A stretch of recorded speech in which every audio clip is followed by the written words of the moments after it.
নমস্কাৰ বন্ধু বান্ধৱীসকল, আপোনালোক সকলোকে মোৰ চেনেললৈ পুনৰবাৰ স্বাগতম। আজি আমি এই ভিডিঅ'ত লৈ আহিছোঁ অসমৰ চাকৰি প্ৰাৰ্থীসকলৰ বাবে এটা ডাঙৰ আপডেট।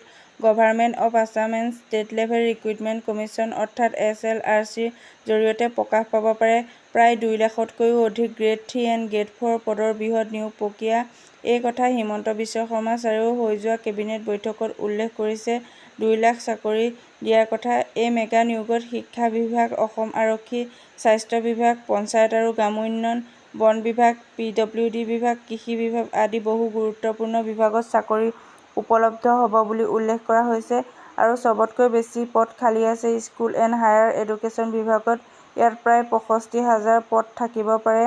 তাৰ পিছতে আছাম পুলিচ বিভাগত 35,000, হেল্থ ডিপাৰ্টমেণ্টত 30,000 আৰু PNRD বিভাগত 22,000 পদৰ সম্ভাৱনা দেখা গৈছে।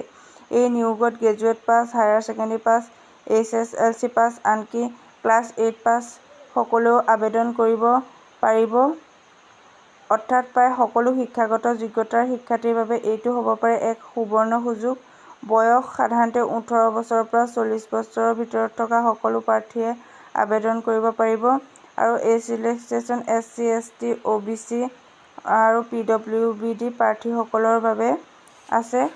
আৰু নিয়োগ প্ৰক্ৰিয়াত থাকিব লিখিত পৰীক্ষা, স্কিল টেষ্ট, PET বা PST আৰু ডকুমেণ্ট ভেৰিফিকেশ্যন। বিশেষকৈ পুলিচ আৰু ফৰেষ্ট ডিপাৰ্টমেণ্টৰ বাবে ফিজিকেল টেষ্ট বাধ্যতামূলক। আবেদন সম্পূৰ্ণ অনলাইন মাধ্যমেৰে হ'ব।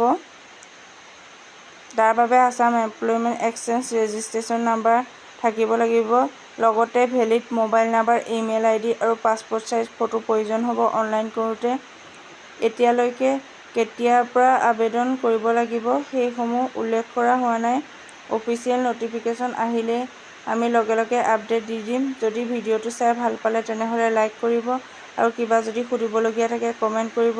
আৰু এনেধৰণৰ জব ৰিলেটেড আপডেট পাবলৈ চেনেলটো